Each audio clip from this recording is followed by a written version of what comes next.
Good morning. இன்னைக்கு இந்த கிளாஸில் நம்ம என்ன பார்க்க போகிறோம் அப்படின்னா ஒன் ஃபைனைட் பொட்டன்ஷியல் பேரியர் அப்படிங்கிறத பார்க்க போகிறோம். இந்த கொஸ்டின் வந்து அப்ளிகேஷன்ஸ் ஆஃப் குவாண்டம் மெக்கானிக்ஸில் Schrodinger wave equation time independent wave equation அப்படின்றத பார்ப்போம். இப்போ applications of Schrodinger wave equations அப்படின்னு சொல்லும்போது இந்த ஸ்டேஷனரி ஸ்டேட் ஈக்குவேஷன் அப்படின்னு சொன்னோம்னா நம்ம டைம் இண்டிபெண்ட் வேவ் ஈக்குவேஷன் அப்படிங்கிறத சொல்லுவோம். இதில் பார்க்கும்போது இந்த கொஸ்டினில் ஒன் ஃபைனைட் பொட்டன்ஷியல் பேரியர் அப்படிங்கிறத பார்க்குறோம். இப்போ இது வந்து ஒரு ஒன் டைமென்ஷனல் பாக்ஸ் அப்படின்னு நம்ம ரெப்ரசன்ட் பண்ணிக்குவோம். இந்த பாக்ஸுக்கு உள்ளே வந்து இன்சைட் த பாக்ஸ் அப்படின்னு சொல்லும்போது உள்ளே இருக்கக்கூடிய பார்ட்டிகளோட பொட்டன்ஷியல் V அப்படிங்கிறது 0ல் இருக்குது. Outside the potential box அப்படின்னு சொல்லும்போது பார்ட்டிகளோட பொட்டன்ஷியல் எனர்ஜி V = V அப்படிங்கிற ஸ்டேட்டில் இருக்குது. இப்போ இதை வந்து நம்ம என்ன சொல்கிறோம் அப்படின்னா இந்த ஒன் டைமென்ஷனல் பாக்ஸ் அப்படின்னு சொல்லும்போது ஒன் சைடு வந்து x = 0 அப்படின்னு சொல்லக்கூடிய இந்த வால் வந்து என்னன்னா பொட்டன்ஷியல் பேரியர் வந்து இன்ஃபினிட்டியாக இருக்குது. அதே மாதிரிக்கே x = L அப்படின்னு சொல்லக்கூடிய இந்த வால் அப்படின்னு சொல்லும்போது இதோட பொட்டன்ஷியல் பேரியர் அப்படின்னு சொல்லும்போது V = V அப்படிங்கிறது. இப்போ வந்து ஒன் வால் வந்து என்னது பொட்டன்ஷியலோட ஹைட் அப்படின்னு சொல்லும்போது இன்ஃபினிட்டியாக இருக்குது. தென் அதர் சைடில் இருக்கக்கூடிய பொட்டன்ஷியலோட வால் அப்படின்னு சொல்லும்போது அதோட பொட்டன்ஷியல் பேரியர் வந்து என்னது ஃபைனைட் வேல்யூவாக இருக்குது. இப்போ இந்த இடத்துல பார்ட்டிக்கிள் அப்படின்னு சொல்லும்போது பார்ட்டிகளோட பொட்டன்ஷியல் வேல்யூ வந்து இன்சைட் பாக்ஸில் வந்து என்னது 0 ஆகும். அவுட் சைடு பாக்ஸில் வந்து பொட்டன்ஷியல் வேல்யூ வந்து V அப்படின்ற மாதிரி மென்ஷன் பண்ணுறோம்.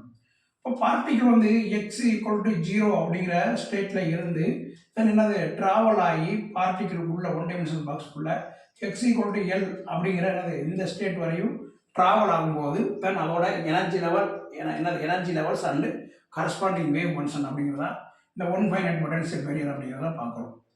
இப்போ இதில் வந்து இந்த பாக்ஸை வந்து ரெண்டு ரீஜியனை நம்ம என்ன செய்கிறோம் கன்வீன் பண்ணுறோம். ஃபஸ்ட்டு வந்து ரீஜியன் 1, இது ரீஜியன் 2. இப்போ ரீஜியன் 1ல் வந்து பொட்டன்ஷியல் அப்படின்னு சொல்லும்போது 0, ரீஜியன் 2ல் வந்து பொட்டன்ஷியல் அப்படின்னு சொல்லும்போது V அப்படின்னு நம்ம என்ன செய்யணும் மென்ஷன் பண்ணுறோம். அப்போ இந்த வால்ஸ் அப்படின்னு சொல்லும்போது x = 0 அப்படின்னு சொல்லும்போது பொட்டன்ஷியல் பேரியரோட ஹைட் அப்படின்னு சொல்லும்போது V = இன்ஃபினிட்டி, x = L அப்படிங்கிறக்கூடிய இந்த பொட்டன்ஷியலோட V அப்படிங்கிறது என்னது பொட்டன்ஷியல் அப்படிங்கிறது V அப்படின்னு நம்ம பார்த்துக்குவோம். இப்போ பொட்டன்ஷியல் பேரியர் ஆஃப் அதாவது ஒன் வந்து ஃபைனைட் வால், இன்னொன்று வந்து என்னது அதர் வால் அப்படின்னு சொல்லும்போது இன்ஃபைனைட் வாலாக இருக்குது in particle in one dimensional box. இப்போ இந்த ரீஜியன் 1க்கும் ரீஜியன் 2க்கும் நம்ம என்ன செய்யணும்னா Schrodinger time dependent wave equation நம்ம அப்ளை பண்ணுறோம். இப்போ ரீஜியன் 1 அப்படின்னு சொல்லும்போது பார்த்தோம்னா d² ψ1 / dx² ப்ளஸ் 8/² me/h² ψ1 = 0. ஏன் அப்படின்னு சொன்னோம்னா இந்த இடத்துல வந்து நமக்கு என்னதுன்னா பொட்டன்ஷியலோட வேல்யூ வந்து அது 0 அப்படிங்கிற நம்ம மென்ஷன் பண்ணுறோம்.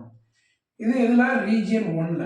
அடுத்து ரீஜியன் 2 அப்படின்னு சொல்லும்போது அதில் ஸ்காடிங்கர் டைம் இண்டிபெண்ட் வேவ் ஈக்குவேஷன் நம்ம எப்படி அப்ளை பண்ணுறோம்னா d² ψ2 / dx² ப்ளஸ் 8/² me/v/h² ψ2 = 0. இப்போ இந்த இடத்துல என்னது சையோட வேல்யூ வந்து என்னது 0வாக தான் இருக்குது எங்கே அவுட் சைட் பாக்ஸில். தட் பொட்டன்ஷியல் அப்படின்னு சொல்லும்போது இந்த இடத்துல நம்ம V அப்படிங்கிறத மென்ஷன் பண்ணுறோம்.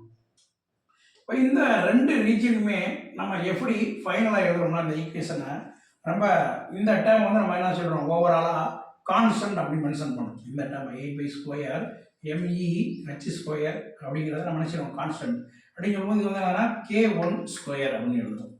அதே மாதிரி செகண்ட் டேர்ம் ரீஜியன் 2ல் இந்த ஓவரால் பார்ட்டையும் நம்ம எப்படி எழுதுறோம் அப்படின்னா K2² அப்படின்னு நம்ம நினச்சிடும் எழுதுறோம். இப்போ K1² அப்படின்னு சொல்லும்போது இந்த வேல்யூ, K2² அப்படின்னு சொல்லும்போது இந்த வேல்யூ.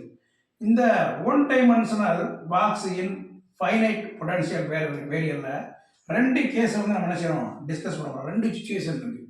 ஒன்று வந்து எனர்ஜி லெஸ் தென் V, இன்னொரு கேஸ் வந்து என்னன்னா எனர்ஜி கிரேட்டர் தென் V. இப்போ எனர்ஜி லெஸ் தென் V அப்படின்னு சொல்லும்போது பார்ட்டிகளோட எனர்ஜி லெவல் வந்து பொட்டன்ஷியல் பேரியர் காட்டிலும் லெஸ்ஸாக இருக்கும்போது அதை எப்படி அவங்க கிராஸ் ஓவர் பண்ணுறாங்க அப்படிங்கிறத பார்ப்போம். அடுத்து கேஸ் 2ல் பார்ட்டிகளோட energy level greater than potential barrier இருக்கும்போது அந்த இடத்துல அந்த பார்ட்டிகளோட எனர்ஜி லெவல் எக்ஸ்பிரஷன் அப்படிங்கிறதையும் நம்ம என்ன செய்யறோம் பார்க்கணும். இப்போ ஒரு பார்ட்டிகள் வந்து ஃப்ரீயாக மூவ் ஆகிக்கிட்டு இருக்கு, அது வந்து என்ன செய்யுதுன்னா பொட்டன்ஷியல் பேரியரை மீட் பண்ணுதுன்னா அந்த பொட்டன்ஷியல் பேரியரோட ஹைட்டோட என்னது ஹைட் காட்டிலும் பார்ட்டிகளோட எனர்ஜி லெவல் வந்து ஒன்று அதிகமாக இருக்கணும். அதிகமாக இருந்துச்சுன்னா என்ன செய்வாங்க, அவங்க டிரான்ஸ்மிட் ஆகி அடுத்த சைடு போயிடுவாங்க. இதே வந்து பார்ட்டிகளோட எனர்ஜி லெவல் பொட்டன்ஷியல் பேரியர் ஹைட்டாக காட்டிலும் லெஸ்ஸாக இருக்கும்போது அவங்க என்ன செய்றாங்க, ரெஃப்ராக்ட் ஆகுறாங்க. இது வந்து நம்ம எதில் பார்ப்போம் அப்படின்னா கிளாசிக்கல் மெக்கானிக்ஸ் அப்படிங்கிறத பார்ப்போம். இப்போ இதில் இன்ட்ரெஸ்டிங் அப்படின்னு சொல்லும்போது குவாண்டம் மெக்கானிக்ஸ் அப்படின்னு சொல்லும்போது இன்ட்ரெஸ்டிங் குவாண்டம் மெக்கானிக்ஸ் அப்படின்னு சொல்லும்போது சஃபிஷியன்ட் எனர்ஜி லெவல்லே அவங்க என்ன செய்யறாங்கன்னா அந்த பொட்டன்ஷியல் பேரியரை வந்து என்ன செய்றாங்க, கிராஸ் ஓவர் பண்ணுறாங்க அப்படிங்கிறத பார்ப்போம். இதில் ஃபர்ஸ்ட் கேஸ் வந்து நம்ம என்ன செய்யறோம், இந்த கிளாஸில் டிஸ்கஸ் பண்ணுறோம். எனர்ஜி லெஸ் தன் வி அப்படிங்கிறத பார்ப்போம். எனர்ஜி லெஸ் தன் வி அப்படிங்கிறத பார்ப்போம். இப்போ நமக்கு தெரியும் ரீஜியன் 1ல் தன் அதோட வேவ் ஃபங்க்ஷன் என்னது, energy wave function d square psi by dx square plus k1 square psi 1 equal to 0. இது ரீஜியன் 1ல். அடுத்து ரீஜியன் 2ல் அப்படி பார்க்கும்போது d square psi by dx square minus k2 square psi 2 equal to 0 அப்படிங்கிற பார்ப்போம். இது ரீஜியன் 2ல். இப்போ ரீஜியன் 1ல் ஸ்காடியர் வேவ் ஈக்குவேஷன், ரீஜியன் 2ல் ஸ்காடியர் வேவ் ஈக்குவேஷன். இப்போ இதுக்கு ரெண்டுக்குமே நம்ம என்ன செய்வோம்னா யூ கேன் என்ன ஃபைண்ட் அவுட் த சொல்யூஷன் அப்படின்னு பார்க்கும்போது இப்போ ரீஜியன் 1 சொல்யூஷன் அப்படின்னு பார்த்தோம்னா psi 1 equal to A sine k1x plus B cos k1x அப்படிங்கிறது என்னதுன்னா இது வந்து என்னது ரியல் ஃபார்ம், இந்த சொல்யூஷன் ஆஃப் ரீஜியன் 1. அதே மாதிரி இதை காம்ப்ளெக்ஸ் ஃபார்மில் எழுதும்போது நம்ம எப்படி எழுதணும்னா psi 1 equal to A dash exponential ik1x plus B dash exponential minus ik1x. இது வந்து என்னதுன்னா காம்ப்ளெக்ஸ் ஃபார்மில் எழுதுறோம். இது ரெண்டுமே எதுக்குரியது அப்படின்னா ரீஜியன் 1க்குரிய ஸ்காடியர் ஈக்குவேஷனுடைய சொல்யூஷன் அப்படிங்கிற ஜென்ரல் சொல்யூஷன். இந்த அதுக்கு எடுத்து ரீஜியன் 2ல் சொல்யூஷன் அப்படின்னு பார்க்கும்போது psi 2 equal to C exponential k2x plus D exponential minus k2x அப்படிங்கிறது பார்க்கணும். இது வந்து எதுக்குரியது, ரீஜியன் 2க்குரிய ஜென்ரல் சொல்யூஷன். இப்போ ரீஜியன் 1 ரீஜியன் 2. இப்போ ரீஜியன் 1 அப்படின்னு சொல்லும்போது என்னன்னா பீரியாடிக் வேவ் மோஷன் அப்படின்னு சொல்கிறோம். பீரியாடிக் வேவ் மோஷன் அப்படின்னு சொல்லும்போது பார்ட்டிகள் வந்து என்ன பாசிட்டிவ் டைரக்ஷனில் என்ன செய்கிறாங்க, மூவ் ஆகுறாங்க. மூவ் ஆகி இந்த வாலில் பட்டு மறுபடியும் என்ன செய்கிறாங்க, அப்படியே நெகட்டிவ் டைரக்ஷன்லையும் மூவ் ஆகுறாங்க. அப்போ வேவ் லென்த் அசோசியேட்டட் ஈத் அப்படின்னு சொல்லும்போது அதோட வேவ் லென்த் அப்படின்னு சொல்லும்போது நம்ம எப்படி சொல்கிறோம், லேம்டா ஈக்குவல் டு h/p அப்படின்னு சொல்கிறோம். எதுக்கு, பீரியாடிக் வேவ் மோஷன் ரீஜியன் 1ல். இப்போ h/p அப்படின்னு சொல்லும்போது இதை மறுபடியும் எப்படி ரிலேட் பண்ணலாம் அப்படின்னா h/√2me அப்படின்னு நம்ம என்ன செய்வோம், எனர்ஜி லெவல்ஸ் அப்படிங்கிறது எழுதுவோம். இப்போ இது வந்து என்னன்னா நமக்கு தெரியும் இந்த wave length associated wave length இன் ரீஜியன் 1ல் பீரியாடிக் வேவ் மோஷன் அப்படின்னு சொல்லுவோம். ஏன் அப்படின்னா பார்ட்டிகள் வந்து அதோட பொட்டன்ஷியல் எனர்ஜி அப்படின்னு சொல்லும்போது v ஈக்குவல் டு 0 அப்படின்னு சொல்லுவோம். இப்போ அது பார்ட்டிகள் வந்து மோஷன் ஆகிட்டே இருக்கும். அப்போ இதை வந்து நம்ம இன்னும் எப்படி சொல்லலாம் அப்படின்னா equal to lambda equal to என்னது 2/k1 அப்படின்னு சொல்லுவோம். k1 அப்படின்னு சொல்லும்போது தென் ரீஜியன் 1 அப்படிங்கிற சொல்கிறோம். k1 ஸ்கொயர் அப்படின்னு சொல்லும்போது ரீஜியன் 1 அப்படிங்கிற சொல்கிறோம். இதே மாதிரி ரீஜியன் 2 அப்படின்னு சொல்லும்போது அந்த இடத்துல பார்ட்டிகளோட பொட்டன்ஷியல் அப்படின்னு சொல்லி பார்த்தோம்னா v ஈக்குவல் டு என்னது v தான் இருக்குது. அப்போ இந்த இடத்துல நம்ம என்ன சொல்கிறோம் அப்படின்னா இந்த ரீஜியன் 2ஓட ஜென்ரல் சொல்யூஷனில் ஆல் ரியல் எக்ஸ்பொட்டன்ஷியல் டேர்ம் அப்படின்னு சொல்லும்போது இந்த இடத்துல அது cannot be converted into periodic wave motion. There is no wavelength associated it அப்படிங்கிறத என்ன செய்யணும் பார்க்குறோம் எங்கே, ரீஜியன் 2ல். இப்போ ரீஜியன் 2ல் வந்து என்ன செய்ய நம்ம பீரியாடிக் வேவ் மோஷனாகவே என்ன செய்ய அதை பார்க்க முடியாது. ஏன்னா அதோட பார்ட்டிகளோட பொட்டன்ஷியல் அப்படின்னு சொல்லும்போது v. இப்போ கன்வெர்ட் பண்ண மாட்டோம். எதுக்கு, சைன் டேமுக்கும் கொசைன் டேமுக்கும் என்னது cannot be converted into cannot be represented into region 2 அப்படிங்கிறத பார்க்கணும். அப்போ இதில் வந்து நம்ம என்ன செய்யறோம் அப்படின்னா இந்த ரெண்டு ஜென்ரல் சொல்யூஷனுக்கும் நம்ம அப்ளை பவுண்டரி கண்டிஷன் அப்படிங்கிறத அப்ளை பண்ணுறோம். பவுண்டரி கண்டிஷன் அப்படின்னு சொல்லும்போது நான் சையோட வேல்யூ 0 இருக்கும்போது அட் எக்ஸோட வேல்யூ என்னது 0 அப்படின்னு பார்க்குறோம். இது எதுக்கு ரீஜியன் 1க்கு, ரீஜியன் 1ஓட ஜென்ரல் சொல்யூஷன். நம்ம என்ன செய்யறோம் அப்படின்னா என்ன கிடைக்குது நமக்கு, இதில் வந்து இந்த ஈக்குவேஷனில் சையோட value 0 at X equal to 0 இருக்கும்போது சை 1 அப்படிங்கிறது ஏ சைன் k1x அப்படிங்கிறத பார்க்குறோம். k1x ஏ சைன் k1x. இப்போ இதில் p cos k1x அப்படின்னு சொல்லும்போது இந்த டேர்ம் வந்து என்னது ரெஃப்ராக்டட் டேர்ம். இப்போ ரெஃப்ராக்டட் டேர்ம் அப்படின்னு சொல்லும்போது இந்த டேர்ம் வந்து என்னது 0 அப்படிங்கிறது மாறிடும். அப்போ இதில் psi 1 equal to A sine k1x, எக்ஸோட வேல்யூ 0 அப்படின்னு சொல்லும்போது இங்கே என்னது நம்ம ஏ சைன் k1 அப்படிங்கிறது பார்ப்போம்.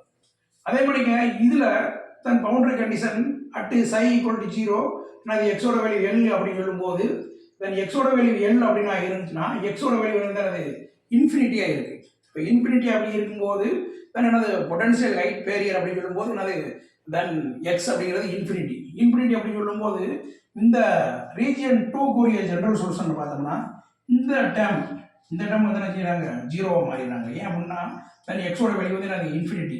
இந்த வேல்யூ வந்து என்னது இன்ஃபினிட்டி ஆகிறதுனால இந்த டேர்ம் அப்படிங்கிறது என்னது 0 ஆயிடுது. இப்போ ஜென்ரல் சொல்யூஷன் நமக்கு என்ன கிடைக்குது, டி எக்ஸ்பொனென்ஷியல் மைனஸ் k2x அப்படிங்கிற வேல்யூ தான் கிடைக்குது at x equal to L. அப்போ இதில் இந்த ரெண்டு கண்டிஷனையும் இந்த ஜென்ரல் சொல்யூஷன் என்னது ரீஜன் 1 அண்ட் ரீஜன் 2 சொல்யூஷனில் என்ன செய்யணும், நம்ம அப்ளை பண்ணுறோம். அப்போ அப்ளை பண்ணும்போது என்னன்னா ψ1 ஈக்குவல் டு ψ2 அப்படிங்கிற கண்டிஷன்லையும் then அடுத்து டிஃபரன்ஷியேட் பண்ணுறோம் D ψ1 by d x equal to D ψ2 dx. அப்போ டி ψ1 அப்படிங்கும்போது ரீஜன் 1ஓட வேவ் ஃபங்க்ஷன், டி ψ2 அப்படின்னு சொல்லும்போது ரீஜன் 2ஓட வேவ் ஃபங்க்ஷன். அப்போ இந்த கண்டிஷனுக்கு நம்ம என்ன செய்யறோம், இந்த சொல்யூஷனோட இந்த வேல்யூ ψ1 அண்ட் ψ2 கூட ஜென்ரல் சொல்யூஷன் நம்ம அப்ளை பண்ணுறோம். அப்படி அப்ளை பண்ணும்போது at x equal to L first வந்து என்ன இருக்கு, நமக்கு ψ1ல வந்து என்ன இருக்கு, a sin k1 L at x equal to L பண்ணுறோம். a sin k1 L x ஓட வேல்யூ வந்து என்னது இங்க L அப்படின்னு சொல்றோம், a sin k1 L. அதே மாதிரி இதுல வந்து பார்த்தோம்னா d எக்ஸ்பொனென்ஷியல் மைனஸ் k2x ஓட வேல்யூ என்னது L அப்படின்னு சொல்லும்போது மைனஸ் k2L. இது வந்து ஃபர்ஸ்ட் கண்டிஷன் ψ1 ஈக்குவல் டு ψ2. இப்போ இது ரீஜன் 1, இது ரீஜன் 2க்கும் இது ரீஜன் 1ஐயும் நம்ம என்ன செய்யறோம், இந்த கண்டிஷனுக்கு நம்ம ஃபாலோ பண்ணி எழுதுறோம். அடுத்து ரீஜன் 2 அப்படி செப்பரேட் என்னது டிஃபரன்ஷியேட் பண்ணும்போது நமக்கு என்ன வழி கிடைக்குது, k1a cos k1L equal to minus k2 d exponential minus k2L. இப்போ என்னது ரீஜன் 1ஐயும் ரீஜன் 2ஐயும் இந்த கண்டிஷனில் என்ன செய்யறோம், நம்ம ஃபாலோ பண்ணி எழுதுறோம். ரெண்டு வேலையும் இப்போ என்ன செய்யறோம் நம்ம அப்படின்னா இதில் ஆட் பண்ணும்போது நமக்கு என்ன வேல்யூ கிடைக்குதுன்னா இந்த ரெண்டையும் ஆட் பண்ணும்போது minus k2 a sin k1L அப்படிங்கிற வேல்யூ கிடைக்குது. இந்த k2a sin k1L அப்படிங்கிறத நம்ம என்ன செய்யறோம் மறுபடியும் ரீரைட் பண்ணும்போது எப்படி எழுதலாம்னா tan k1L equal to minus k1 divide by k2. இப்போ k1 அப்படின்னு சொல்லும்போது நமக்கு அது ரீஜன் 1ஓட energy level E of divide by V minus E of, இது ரீஜன் 2ல. இதை மறுபடியும் நம்ம என்ன செய்யறோம், வேற மாதிரி எழுதுறோம். எப்படி எழுதுறோம், இப்போ k1 அப்படின்னு சொல்லும்போது நமக்கு தெரியும் 8 pi square ME by h square half. k2 அப்படின்னு சொல்லும்போது நமக்கு என்னது இந்த V மைனஸ் E ஆஃப். இப்போ எப்படி எழுதுறோம்னா tan 8 pi square ME divide by h square half L equal to minus E of divide by V minus E half அப்படின்னு எழுதணும். இப்போ இது வந்து என்னன்னா நம்ம அன்னோன் கண்டிஷன்ஸ் அப்படின்னு சொல்கிறோம், அன்னோன் கண்டிஷன்ஸ் வேல்யூ அப்படிங்கிறத சொல்கிறோம். இப்போ இதில் நம்ம என்ன பார்க்குறோம் அப்படின்னா இந்த energies are discrete energy levels are allowed values அப்படிங்கிறத சொல்கிறோம்.